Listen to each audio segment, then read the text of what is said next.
ജിഹാദിന് പുതിയ നിർവചനം കൊടുത്തുകൊണ്ട് കേവല സാംക്രമികമായ ആകസ്മികമായ അല്ലെങ്കിൽ ക്ഷിപ്രസാധ്യമായ ചില മിന്നൽ പ്രകടനങ്ങൾക്ക് ജിഹാദ് എന്ന പേര് കൊടുക്കാമെന്ന് ധരിക്കുന്ന ആധുനിക തലമുറയുടെ മുന്നിൽ നേരിടലിനൊക്കെ ജിഹാദ് എന്ന് പറയാതെ സാങ്കേതികത്വത്തിന്റെ മഹത്തായ മികവിൽ ഇസ്ലാമിക ദർശനത്തിലൂടെ തിരുനബി സല്ലല്ലാഹു അലൈഹി വസല്ലം നൽകിയ നിർവചനം ഇസ്ലാമിക് റൂളിംഗിന്റെ കീഴിൽ സിസ്റ്റമാറ്റിക്കായി നടക്കുന്ന ധാർമ്മിക പോരാട്ട കളരിയാണെങ്കിൽ സംഘർഷത്തിന്റെയും കലാപത്തിന്റെയും ഇരകൾ രക്തസാക്ഷിത്വത്തിന്റെ പരിവേഷമുണ്ടെന്ന് തെറ്റിദ്ധരിച്ചുകൊണ്ട് യഥാർത്ഥ രക്തസാക്ഷികളെ മയ്യത്ത് കുളിപ്പിക്കാനോ നിസ്കരിക്കാനോ പോലും ആവശ്യമില്ലാത്തത്ര ജീവിതത്തിൽ ആ രക്തക്കറയുമായി സ്വർഗത്തിലേക്ക് നടന്നു നീങ്ങുന്ന പ്രതിഭകളായി അവതരിപ്പിച്ച പ്രവാചക ദർശനത്തിൽ ആ മഹത്തായ പദവിയിലെത്തണമെങ്കിൽ വേണം കുറെ കണ്ടീഷനുകൾ എന്നാണ് പഠിപ്പിക്കുന്നത് പ്രിയപ്പെട്ട സഹോദരങ്ങളെ. അതുകൊണ്ട് ആരും ആരെയും ആക്രമിക്കാത്ത, അനാവശ്യമായി ഒരു ചെറിയ പോരായ്മ പോലും കൽപ്പിക്കാത്ത, വളരെ വ്യക്തമായ ഒരവസ്ഥയിലൂടെ മുന്നോട്ട് പോകാൻ കഴിയുന്ന ആ മഹത്തായ ജീവിതത്തിലൂടെ മാത്രമേ, ആ മഹത്തായ ശൃംഖലയിലൂടെ മാത്രമേ ഈ ദർശനം പര്യാപ്തമായ നിലക്ക് നമുക്ക് ജീവിതത്തിൽ കൂട്ടായി കൊണ്ടുവരാൻ കഴിയൂ. അവിടെ മാത്രമാണ് ചലിക്കുന്ന ദർശനത്തിന്റെ സൗന്ദര്യം ആസ്വദിക്കാൻ കഴിയുക.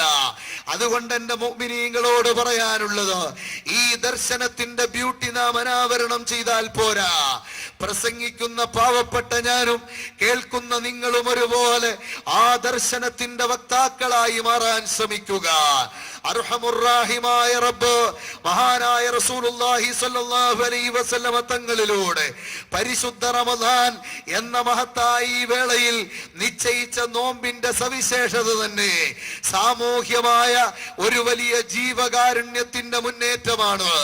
പാവപ്പെട്ടവന്റെ പട്ടിണിയുടെ ടേസ്റ്റ് അറിയാൻ, നിരാലംബരുടെ ആ കണ്ണുനീരൊപ്പുന്നതിന് പ്രേരണ നൽകാൻ, അവശരുടെയും അശരണരുടെയും അഗതികളുടെയും ദുസ്ഥിതി മനസ്സിലാക്കി അവരുടെ പരിഹാര പ്രക്രിയയിലേക്ക് മനുഷ്യനെ പ്രേരിപ്പിക്കാൻ കഴിയുന്ന ഏറ്റവും വലിയ സാമൂഹിക ഭദ്രതയുള്ള വലിയൊരു ആദർശമാണ് മഹത്തായ നോമ്പിലൂടെ നടപ്പിലാക്കുന്നത്. ശാസ്ത്രജ്ഞന്റെ വിലയിരുത്തൽ ധാരാളമുണ്ട്, ഞാനതിലേക്ക് കടക്കാൻ ഉദ്ദേശിക്കുന്നില്ല പ്രിയപ്പെട്ട സഹോദരങ്ങളെ. അതുകൊണ്ട് ലോകമറിഞ്ഞ നിരവധി ചിന്തകന്മാർ, ലോകത്ത് അറിയപ്പെട്ട ദാർശനികന്മാർ, ദിഷണാശാലികൾ, മതമെന്ന പേരിൽ ഉണ്ടാക്കി വെച്ച തത്വസംഹിതകളുടെ പേരിൽ അറിയപ്പെട്ട നേതാക്കൾ, ഇവരെല്ലാവരും ഒരുമിച്ചൊന്നായി ഈ ദർശനത്തിന്റെ സൗന്ദര്യത്തെ ഉൾക്കൊള്ളാൻ തയ്യാറായി വന്നു എന്നത് പ്രവാചകന്റെ ദർശനത്തിന്റെ പ്രത്യേക പ്രാധാന്യമാണ്. മനുഷ്യ ജീവിതത്തിന്റെ നിഖില മേഖലകളെയും സ്പർശിക്കുന്ന പ്രവാചകർ സല്ലല്ലാഹു അലൈഹി വസല്ലമ തങ്ങളുടെ പ്രസ്താവനകളും അവയുടെ വിശദീകരണങ്ങളും ഉൾക്കൊള്ളുന്ന ഗ്രന്ഥശേഖരങ്ങളായിരിക്കും ലോകത്തെ ഏറ്റവും വലിയ ഗ്രന്ഥശേഖരം എന്ന് കത്താനിയെ പോലെയുള്ളവർ ലോകത്തെ നോക്കി വിളിച്ചു പറയാൻ കാരണം ഈ ദർശനത്തിന്റെ എല്ലാ കാലവുമുള്ള നിലനിൽപ്പിനെ സൂചിപ്പിക്കുകയാണ്.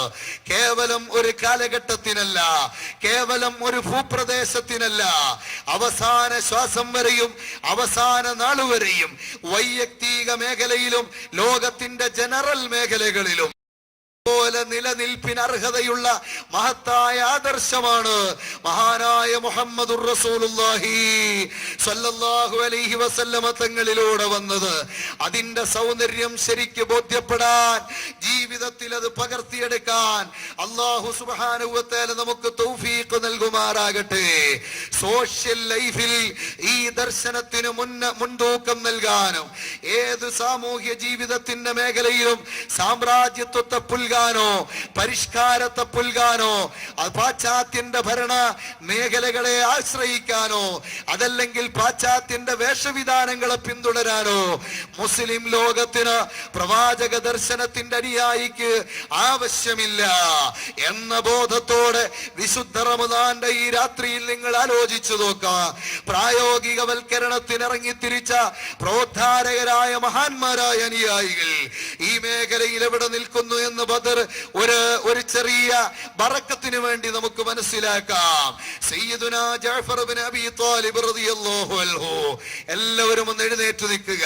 ഒരു 2 മിനിറ്റ് അവിടുത്തെ ജീവിതത്തിന്റെ ചെറിയൊരു ഘട്ടം മാത്രം അനാവരണം ചെയ്ത് നമുക്ക് ദുആയിലേക്ക് കടക്കാം. പ്രിയപ്പെട്ട സഹോദരങ്ങളെ, റസൂലുള്ളാഹി സ്വല്ലല്ലാഹു അലൈഹി വസല്ലമ തങ്ങളുടെ മൂത്താപ്പയുടെ മകൻ, 30 വയസ്സുള്ള ചെറുപ്പക്കാരൻ, 19 വയസ്സുള്ള ബീവി അസുമയാണ് ഭാര്യ.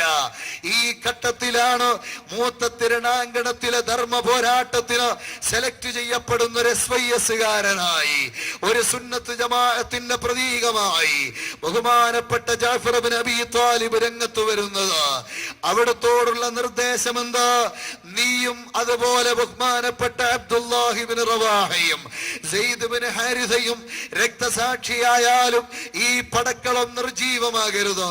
ഇഷ്ടപ്പെട്ടവരെ ലീഡർഷിപ്പിന് നിശ്ചയിച്ച് പടക്കളത്തിന്റെ സജീവത ലോകമാസകലം ചരിത്രമായി നിരവധി കാലം സൂക്ഷിക്കുവാൻ കഴിയുവോളം യാതൊരു വൈകല്യവുമില്ലാതെ കാത്തു സൂക്ഷിക്കപ്പെടണം. പ്രവാചകന്റെ ആഹ്വാനമാണ്.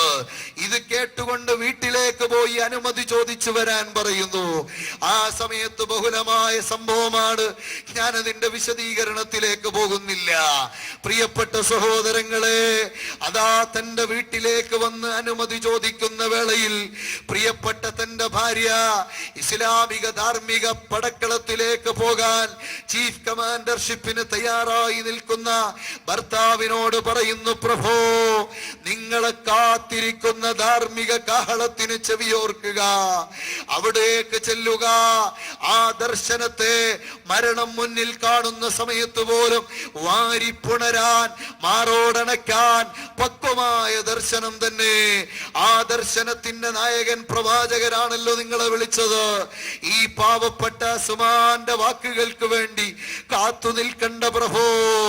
ഒരു ഗ്ലാസ് പാലും ഒരു റൊട്ടിയും നീട്ടുമ്പോ ബഹുമാനപ്പെട്ട ജഅഫർ ഇബ്നു അബീ ത്വാലിബ് അവസാനം നീട്ടപ്പെടുന്ന ഭക്ഷണമാണിതെന്നറിയാമായിരുന്നിട്ടും അല്ലാഹുവിന്റെ റസൂല് പിൻഗാമിയായ ചീഫ് കമാൻഡർ പടക്കളത്തിലേക്ക് സെലക്ട് ചെയ്ത് വെച്ചിട്ടുണ്ടെന്ന യാഥാർത്ഥ്യത്തോട് സമരസപ്പെട്ട ശരീരമാണെങ്കിലും ആ ശരീരത്തിന് ഇത് ആഗ്രഹമുണ്ടെങ്കിലും വേണ്ട, ഇൻഷാ അല്ലാഹ് വിധിയുണ്ടെങ്കിൽ പിന്നെ കുടിക്കാം എന്ന് പറഞ്ഞു ഒരു സുന്നത്ത് നോമ്പ് ഈ വെള്ളത്തിന് വേണ്ടി ഞാൻ മുറിക്കണോ എന്ന് ചോദിക്കുമ്പോ അസുമ പറയുന്നു, വേണ്ട, നോമ്പ് തുറക്കാൻ ഇവിടെ വരുമോ ഭർത്താവേ? ഇൻഷാ അല്ലാഹ് വരാൻ ശ്രമിക്കാമെന്ന് പറഞ്ഞ് ആ ബഹുമാനപ്പെട്ട അസ്മാ ബീവി റളിയല്ലാഹു അൻഹയോട് വാചകം മറുപടിയായി കൊടുത്തുകൊണ്ട് പുറത്തേക്ക് ഇറങ്ങുന്നു. ചുരുക്കി പറയട്ടെ, തന്റെ പ്രിയപ്പെട്ട പ്രാണപ്രേയസിയുടെ സമക്ഷത്തിൽ നിന്ന് അല്ലാഹുവിന്റെ ധീരമായ ആ പരിശുദ്ധമായ കലിമത്തു തൗഹീദിന്റെ നിലനിൽപ്പിന് വേണ്ടി, സാമൂഹ്യമായി ധർമ്മം നിലനിൽക്കുന്നതിന് വേണ്ടി, പ്രവാചക ദർശനത്തോടുള്ള സമർപ്പണ ബോധവുമായി രംഗത്തിറങ്ങുന്ന ജഅഫർ ഇബ്നു അബീ ത്വാലിബ് അതാ ഉള്ളതിൽ മെച്ചപ്പെട്ട കുതിരയെ പിടിച്ച് അതിന്റെ ചീനി ചവിട്ടി മുകളിലേക്ക് കയറാൻ ഒരുങ്ങുമ്പോ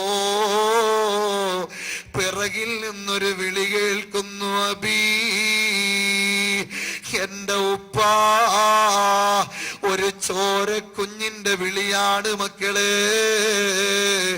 ആ പിതൃഹൃദയത്തിലെ കാഞ്ഞുതറച്ച അമ്പിന്റെ കാരണത്താൽ ആ കുഞ്ഞിന്റെ വിളിയേൽപ്പിച്ച ഷോക്കിനാൽ താഴെ വീഴുന്ന പിതാവ് അതാ ഞൊടിയിടയിൽ ചാടി എഴുന്നേറ്റ് അതാ തന്റെ പ്രിയപ്പെട്ട വല്ലഭയുടെ ഒക്കത്തിരിക്കുന്ന പിഞ്ചോമന കുഞ്ഞിന്റെ ആ കുഞ്ഞിളം കവിളിനടുത്തേക്ക് പിതാവിന്റെ അധരങ്ങൾ അടുപ്പിച്ചുകൊണ്ട് ആ സ്നേഹ ചുംബനം കെട്ടിപ്പിടിച്ചർപ്പിക്കുന്നു.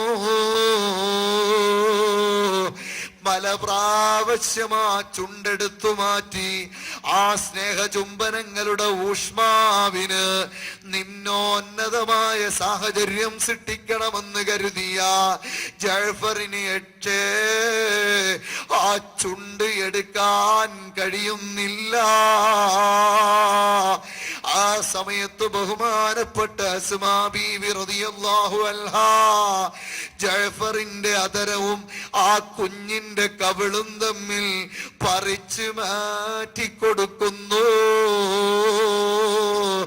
എന്നിട്ട് ചോദിക്കുന്നു, പ്രിയ കാന്ത, പാരത്രിക ലോകത്തെ മോക്ഷം ലക്ഷ്യം വെച്ചുകൊണ്ട് പ്രവാചക ദർശനത്തിന്റെ തനിപ്പകർപ്പ് പ്രകടിപ്പിക്കാൻ അല്ലാഹുവിന്റെ ധർമ്മഭൂമികയിൽ നേതൃത്വം അലങ്കരിക്കാൻ എത്തേണ്ട നിങ്ങള് കുഞ്ഞുമോന്റെ കവിളിൽ ചുണ്ടർപ്പിച്ച് ഭീരുവാകയോ?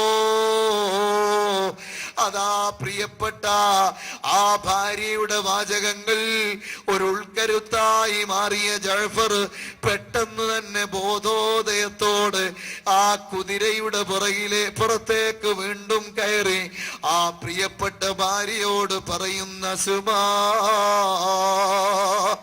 ഇനി പുന്നാര മോനെ കൊണ്ട് പിറകിൽ നിന്ന് ഉപ്പാന്ന് വിളിപ്പിക്കല്ല സുമാ, എനിക്കത് സഹിക്കാൻ കഴിയില്ല സുമാ, എനിക്ക് അസഹനീയമാണ് അസുമാ. ഇത് പറഞ്ഞ് അങ്ങോട്ട് യാത്ര തിരിക്കുന്ന ജഅഫറിന് യാത്രാമംഗളങ്ങൾ ഓതി വിജയാശംസകൾ നേർന്ന മഹതിയായ ബീവി അസുമാ ആ കൈപ്പത്തി കൊണ്ട് പൊന്നുമോന്റെ ഇളഞ്ചുണ്ട് ഇനി ഉപ്പാന്ന് വിളിച്ച് ഉപ്പാനെ പിറകിൽ വിളിക്കുന്ന പ്രയത്നത്തിൽ നിന്ന് തടയുന്നു. പ്രിയപ്പെട്ട സഹോദരങ്ങളെ, നോക്കത്താത്ത ദൂരത്ത് മറയും വരെ ആ ഉമ്മയും മകനുമതാ ഭർത്താവിന്റെയും പിതാവിന്റെയും യാത്രക്ക് എല്ലാവിധ പിന്തുണയും നൽകി കാത്തു നിൽക്കുന്നു. മൂത്തത്ത് രണാങ്കണത്തിൽ ഒരു സീൽക്കാരം പോലെ ആഞ്ഞു കയറി വന്ന സയ്യിദുനാ ജഅഫർ ഇബ്നു അബീ ത്വാലിബ് ധീരദേശാഭിമാനിയായി, ധീര ഇസ്ലാമിക സമൂഹത്തിന്റെ നേതാവായി, ജേതാവായി അവിടെ പോരാടുന്നു. ഞാൻ ആ ഘട്ടങ്ങളിലേക്ക് വിശദീകരണത്തിന് പോകുന്നില്ല. അവസാനം കൈകാലുകൾ ഛേദിക്കപ്പെട്ട ഒരു മാംസപിണ്ഡം അതാ ഫുട്ബോൾ കോർട്ടിലെ റബ്ബർ പന്ത് പോലെ കോർട്ടിൽ തെറിച്ചു വീഴുന്ന മാതിരി മൂത്തത്തിന്റെ രണാങ്കണത്തിലെ മണൽത്തരിയെ പോലും ചെഞ്ചായമണിയിച്ച് താഴെ വീഴുമ്പോൾ കണ്ണിൽ ചോരയില്ലാത്ത ശത്രുക്കള് ആ ശരീരത്തെ വീണ്ടും ആക്രമിക്കുന്നു. മാറിയിട്ടില്ലെന്ന ധീരശബ്ദം ഉരുവിടാൻ കഴിയുവോളം ആ ശരീരത്തിൽ നിന്ന് നിർഗളിക്കുന്നു. അത് വരുന്നതിൻ്റെ ഇരട്ടി ആക്രമണ ശക്തി കണ്ണിൽ ചോരയില്ലാത്ത ശത്രുപക്ഷം സമർപ്പിക്കുന്നു. അവസാനം ചുരുക്കി പറയട്ടെ, അതാ ഇഞ്ചിഞ്ചായി രക്തസാക്ഷിത്വം വരിക്കുന്ന ജഅഫറിന്റെ ചുണ്ട് അറിയാതെ മൂത്തത്ത് രണാങ്കണത്തിൽ കിടന്ന് മാ വെള്ളം വെള്ളമെന്ന് വിളിച്ചു പറയുമ്പോ സഹാബി സുഹൃത്തുക്കൾ ഒരു കോപ്പയിൽ പാനജലവുമായി അവസാന നിമിഷത്തെ പറയാൻ വിവരിക്കാൻ കഴിയാത്ത ദാഹസമയത്ത് കൊണ്ടുവന്ന് വെള്ളം അടുത്തെത്തുമ്പോ ധാരധാരയായി വാർന്നൊലിക്കുന്ന ബ്ലഡ് ശരീരത്തിൽ നിന്ന് നിർഗളിക്കുന്ന എനർജി ലൂസ് ചെയ്തു പോകുന്ന ജഅഫർ പരമാവധി എല്ലാ ഭാഗത്തുമുള്ള ആരോഗ്യം ആവാഹിച്ച് നാവിൻ തുമ്പിലെത്തിച്ചുകൊണ്ട് കഷ്ടപ്പെട്ടുറപ്പിച്ച് പറയുന്നു, ഇന്നീ സായിബ്, ഞാനൊരു നോമ്പുകാരനാണ്. അതാ പടിഞ്ഞാറ് ചക്രവാളത്തിൽ സൂര്യൻ അസ്തമിച്ചാൽ നിങ്ങൾ എനിക്ക് വെള്ളം തന്നോളൂ.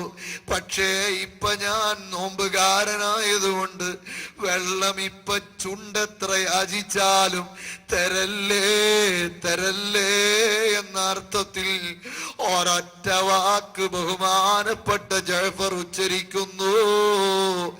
ഇന്നി സ്വായിമുൻ, ഞാനൊരു നോമ്പുകാരനാണ്. ഇതാ വെള്ളവുമായി വന്ന സ്വഹാബത്ത് ആ പ്രവാചക ദർശനത്തോടുള്ള സമർപ്പണ ബുദ്ധി ഈ നിർണായക ഘട്ടത്തിലും പ്രകടിപ്പിച്ചുകൊണ്ട് നോമ്പെടുക്കാനുള്ള പ്രവാചകന്റെ നിർദ്ദേശത്തിന് ഐച്ഛികമായ നോമ്പാണെങ്കിലും സുന്നത്ത് നോമ്പാണെങ്കിലും മരണസമയത്ത് പരവശദാഹത്തിന്റെ വീർപ്പ് മുട്ടിയ പ്രതിസന്ധിയിലാണെങ്കിലും ആ ദർശനമാണ് എനിക്ക് മാറോടണയ്ക്കാനുള്ളത് എന്ന നിലക്കമർത്തിപ്പിടിച്ച് ആ വെള്ളം കുടിക്കാതെ നോമ്പുകാരനായി ഈ ലോകത്തു നിന്ന് രക്തസാക്ഷിത്വത്തിന്റെ പവറോടെ സ്വർഗീയാരാമത്തിലേക്ക് പറന്നുപോയി. ഇന്നാ ലില്ലാഹി വ ഇന്നാ ഇലൈഹി റാജിഊൻ. ഹബീബ് റസൂലുള്ളാഹി ദർശനത്തിന്റെ നായകൻ മൂത്ത തിരണഗണത്തിൽ സാക്ഷിയായി ഇല്ല. പക്ഷേ ദർശനത്തിനിറങ്ങിയ ദാർശനികന്റെ യോഗ്യത ഇൽമുൽ ഗൈബിനെ കുറിച്ച് പോലും അന്ധകാര നിബിഡമായ അന്തരീക്ഷത്തിലുള്ള വൈജ്ഞാനിക ശേഖരത്തിന്റെ പ്രകാശം പോലും ആവാഹിച്ച് സമൂഹത്തിനെത്തിക്കാൻ യോഗ്യമായ പ്രകൃതിയായതിനാൽ അത് അനിവാര്യമായതിനാൽ വടക്കേ ബത്തിയിൽ മദീനത്തെ പള്ളിയിൽ നോക്കി ആ മൂത്ത തിരണാങ്കണത്തിലെ നിമിഷങ്ങൾ ഒപ്പിയെടുത്ത് സംസാരിക്കുന്നു. ജഅഫർ എന്ന മൂത്താപ്പയുടെ മകൻ ചീഫ് കമാൻഡർ പടക്കളത്തിൽ കാണിച്ച ധീരത അനാവരണം ചെയ്യുന്ന പ്രവാചകർ അവസാനം ഈ ലോകത്തോട് വിട പറഞ്ഞതെത്തിയപ്പോ ആ ശറഫാക്കപ്പെട്ട കണ്ണിൽ നിന്ന് കണ്ണുനീര് ആ പുന്നാര വദനത്തിലേക്ക് മാറിച്ച വിട്ടി. ഇത് കാണുന്ന സ്വഹാബി സമൂഹം ഒരു ഇല വീണാൽ, ഒരു മണ്ണ് നുള്ളിയിട്ടാൽ കേൾക്കാൻ കഴിയുന്ന നിശബ്ദത തളം കെട്ടി നിൽക്കുന്ന അന്തരീക്ഷത്തിലായി പഞ്ചിച്ചുകൊണ്ട് പുറത്തൊരു ശബ്ദം അസ്മാ ബീവിയുടേതാണെന്ന് സഹാബത്ത് വിവരം കൊടുത്തു. നബിതങ്ങൾ പറഞ്ഞ അസ്മാനോട് പോകാൻ പറ. പോകാൻ മനസ്സില്ല നബിയേ, അങ്ങയെ കാണാനും ഒരു വിവരമറിയാനും വന്നതാണ്. അസ്മാന്റെ നിർബന്ധം പാലിച്ച് പള്ളിക്ക് പുറത്തേക്ക് വന്ന പ്രവാചകരോട്, അല്ലാഹുവിന്റെ റസൂലിനോട് ബഹുമാനപ്പെട്ട ബീവി അസുമ ചോദിക്കുന്നു, നബിയേ, നോമ്പ് തുറക്കാൻ എന്റെ വീട്ടിലെത്തുമെന്ന് പ്രതീക്ഷിച്ച ഭർത്താവ് ഇന്ന് വന്നിട്ടില്ല. അർക്കൻ അസ്തമിച്ചു കഴിഞ്ഞു. ഇന്ന് വരില്ലേ? നാളെ വരുള്ളോ നബിയേ? മോളെ അസുമാ, നിന്റെ ഭർത്താവ് ഇനി സ്വർഗത്തിൽ കാണാം മോളെ. പറഞ്ഞു തീരുമ്പോഴേക്ക് അസുമാക്ക് ചിത്രം വ്യക്തമായി. ഉടനെ അസുമാ ബീവി ചോദിക്കുന്നു, എനിക്കൊരു ഡൗട്ട് ക്ലിയർ ചെയ്യണം ഹബീബേ. ഒക്കത്തിരിക്കുന്ന ചോരക്കുഞ്ഞ് യതീമായി, ഞാൻ വിധവയായി, ഞങ്ങളെ ആര് സംരക്ഷിക്കുമെന്നല്ല, എന്റെ ഭർത്താവ് സുന്നത്തു നോമ്പെന്ന ആശയത്തിലൂടെ അവിടുത്തെ ദർശനത്തോട് കാണിച്ച പ്രതിപത്തി എനിക്ക് വീട്ടിൽ വെച്ച് ബോധ്യപ്പെട്ടിരുന്നു. പടക്കളത്തിന്റെ നിർണായക പ്രതിസന്ധിയിൽ അവിടുന്നത് കൈവിട്ടോ? അള്ളാഹുവിന്റെ മാർഗത്തിലേക്ക് വന്ന് പടച്ചവന്റെ സ്വർഗത്തിലേക്ക് പോയ എന്റെ ഭർത്താവ് പോയ പൊസിഷൻ അസ്വാഇമൽ അമ്മുഫ്തിറാ, നോമ്പുകാരനായിട്ടാണോ അതല്ല നോമ്പ് തുറന്നിട്ട് പോയോ? അല്ലാഹുവിന്റെ റസൂല് പറയുന്ന സുമാ, നീ സമാധാനിക്കുമോളെ, നിന്റെ ഭർത്താവ് നോമ്പുകാരനായി സ്വർഗീയ ആരാമത്തിലേക്ക് പ്രവേശിച്ചു പോയി, അല്ലാഹുവിന്റെ അടുക്കലേക്ക് യാത്രയായി. വിവരം തരാൻ ഒരു സഹാബിയും തിരിച്ചു വന്നിട്ടില്ല. നബിതങ്ങൾക്ക് ആ വിവരം ലഭിക്കുന്നതിന് വിഷമമില്ല. റസൂലുള്ളാന്റെ വിവരങ്ങൾ മുഴുവനും, അവിടുത്തെ ദർശനത്തിന്റെ അടിസ്ഥാനം മുഴുവനും അങ്ങനൊരു പ്രത്യേകതയുള്ളത് കൊണ്ട് ശാസ്ത്രീയ വിസ്ഫോടനത്തിന്റെ അത്ഭുതകരമായ ഈ ലോകത്ത് എല്ലാ ശാസ്ത്ര നിരീക്ഷണ പരീക്ഷണങ്ങളെയും അതിജയിച്ചു നിൽക്കാനുള്ള കെൽപ്പുണ്ടതിനെന്ന് ഇൻഷാ അല്ലാഹ് നമുക്ക് നാളെ ചർച്ച ചെയ്യാം. ജീവിതത്തിന്റെ ഏറ്റവും പ്രധാനപ്പെട്ട ഘട്ടത്തിൽ ഐച്ഛികമായി പോലും ആ ദർശനത്തിന്റെ അനുയായിക്ക് അത് ജീവിതത്തിൽ പകർത്താനുള്ള സമർപ്പണ ബോധവും ധൈര്യവും നൽകിയെങ്കിൽ ആ മഹത്തായ ദീനിൽ നോമ്പുകാരനായി ലോകത്തോട് വിട പറഞ്ഞെന്ന് പറഞ്ഞപ്പോ ആദർശധീരനായ ജഅഫറിന് യോജിച്ച പ്രതിഭയായ ഭാര്യ സുമാ കുഞ്ഞുമോന്റെ താടിക്ക് പിടിച്ചു കുലുക്കി യതീമായ മോനെ മാറോടണച്ച് അൽഹംദുലില്ലാ, എന്റെ ഭർത്താവ് നോമ്പുകാരനായി തന്നെ യാത്രയായല്ലോ. പ്രവാചക ദർശനത്തിന്റെ പ്രാക്ടിക്കൽ രൂപമായി മാറുന്നതിന് എന്റെ ഭർത്താവിനും സൗഭാഗ്യമെത്തിയല്ലോ എന്ന് പറഞ്ഞ് പടിയിറങ്ങിപ്പോന്ന സുമാ, എന്റെ ഉമ്മപെങ്ങന്മാരെ, നിങ്ങളുടെ മുന്നിൽ നടക്കണം. ബഹുമാനപ്പെട്ട ജഅഫർ റളിയല്ലാഹു അൻഹു നമ്മുടെ മുന്നിൽ നടക്കണം. സർവ സാമൂഹ്യ ഉച്ചനീചത്വങ്ങൾക്കും വിരാമമിടുന്ന സാമൂഹിക പുരോഗതിക്ക് റസൂലുള്ളാഹിന്റെ ദർശനം ഈ ലോകത്ത് സമർത്ഥിക്കാനും പ്രചരിപ്പിക്കാനും പ്രബോധനം നടത്താനും ദാഹിച്ചു വരുന്ന ആധുനിക ലോകത്തോട്, അതാ സംഘർഷഭരിതമായ അന്തരീക്ഷത്തോട്, പരസ്പരം പോരടിക്കുന്ന സമൂഹത്തോട് ഏറ്റവും പക്വമായ ഈ ദർശനം അത് വെച്ചു നീട്ടാൻ, കാവലാളുകളായി മാറാൻ, വൽതകും മിൻകും ഉമ്മത്തുൻ യദ്ഊന ഇലൽ ഖൈർ വയഅ്മുറൂന ബിൽ മഅറൂഫ് വയൻഹൗന അനിൽ മുൻകർ എന്നേൽപ്പിക്കപ്പെട്ട ഡ്യൂട്ടി അത് നിർവഹിക്കാൻ അല്ലാഹു നമുക്ക് തൗഫീഖ് നൽകുമാറാകട്ടെ.